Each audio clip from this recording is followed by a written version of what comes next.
Modern in Islam. The human lifestyle.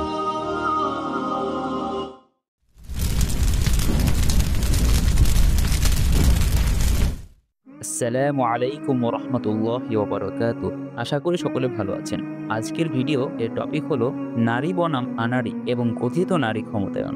অনেকে বলেন বা মনে করেন ইসলামে নারীদের কোনো মর্যাদা নেই। ইসলাম নারীদেরকে শুধু চার দেয়ালে বন্দী করে রাখে। এটা আসলে আমাদের বোঝার ভুল। কারণ ইসলামিক পর্দার আড়ালে থাকা মানেই যে চার দেয়ালে বন্দী, বিষয়টা আসলে তা নয়। আপনি আমি যেমন স্বাধীনভাবে চলতে পারি, একটা দেশের রাষ্ট্রনায়ক কিন্তু এত স্বাধীনভাবে চলতে পারে না। তাকে একটা নিরাপত্তার মধ্যে থাকতে হয়, যার জন্য তাকে বন্দি জীবন কাটাতে হয়। ঠিক তেমনি ইসলাম নারীকে নিরাপত্তা দেওয়ার জন্য পর্দার বিধান করেছে। কারণ মুরগিকে একটা নির্দিষ্ট ঘরে রাখতে হয় শেয়ালের হাত থেকে বাঁচানোর জন্য।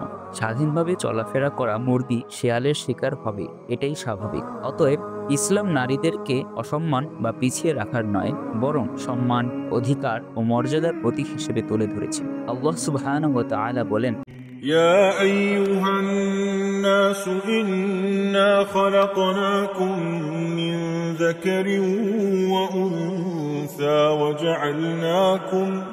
وجعلناكم شعوبا। অর্থাৎ হে মানুষ, আমি তোমাদেরকে এক নারী ও এক পুরুষ থেকে সৃষ্টি করেছি আর তোমাদেরকে বিভিন্ন জাতি ও গোত্রে বিভক্ত করেছি। সূরা হুজুরাত আয়াত 13। এই আয়াতে বোঝা যায় মানব জাতির সৃষ্টিতে নারী পুরুষ উভয়েরই অবদান আছে। তাই নারী ও পুরুষের মর্যাদায় কোনো পার্থক্য নেই।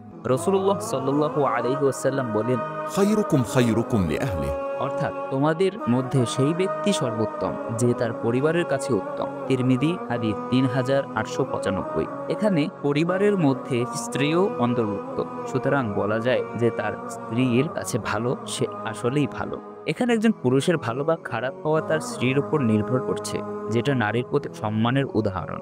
একজন লোক রাসূলুল্লাহ সাল্লাল্লাহু আলাইহি ওয়াসাল্লামের কাছে এসে বলল, হে আল্লাহর রাসূল, আমার সদ্য ব্যবহারের সবচেয়ে বেশি হকদার কে? তিনি বললেন, তোমার মা।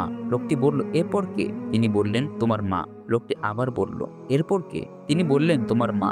লোকটি আবার জিজ্ঞাসা করলো, এরপর কে? তিনি বললেন, তোমার বাবা। সহিহ বুখারী ও মুসলিম। এখানে খেয়াল করলে দেখতে পাবেন বাবার কথা একবার বলা হয়েছে আর মায়ের কথা 3 বার। শিক্ষার ব্যাপারে আল্লাহ তাআলা বলেন, يرفع الله الذين آمنوا منكم والذين أوتوا العلم درجات।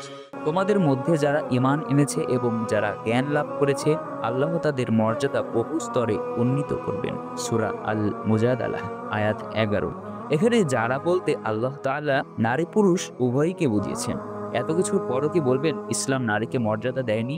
নারীর মর্যাদা নিয়ে কথা বলতে গেলে আরেকটা প্রসঙ্গ চলে আসে, সেটি হলো নারী ক্ষমতায়ন, যেটা পশ্চিমাদের তৈরি করা একটা প্রথা, যার মাধ্যমে চেষ্টা করা হয় নারীকে কিভাবে বাসা থেকে বের করে পণ্যের মতো ব্যবহার করা যায়। এই প্রথায় প্রথমে নারীকে বিভিন্ন সামাজিক সুযোগ সুবিধার প্রলোভন দেখিয়ে কাজের নামে বাসা থেকে বের করা হয়। তারপর শুরু হয় নারী পুরুষের অবাধ মেলামেশা, যে বিষয়টা ধর্ষণের মতো জঘন্য অপরাধ পর্যন্ত গড়ে।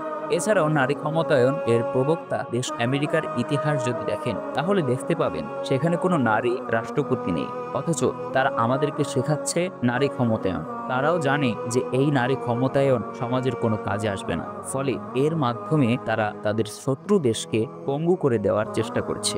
একটি সন্তান স্বাভাবিকভাবে অধিকাংশ সময় তার মায়ের সাথে কাটায়, অধিকাংশ জিনিসই সে মায়ের কাছ থেকে শেখে। এখন মা যদি ভালো কিছু না শেখে, তাহলে সন্তানও ভালো কিছু শিখতে পারবে না, ফলে এই সন্তান বড় হয়ে সমাজে বিশৃঙ্খলা করবে।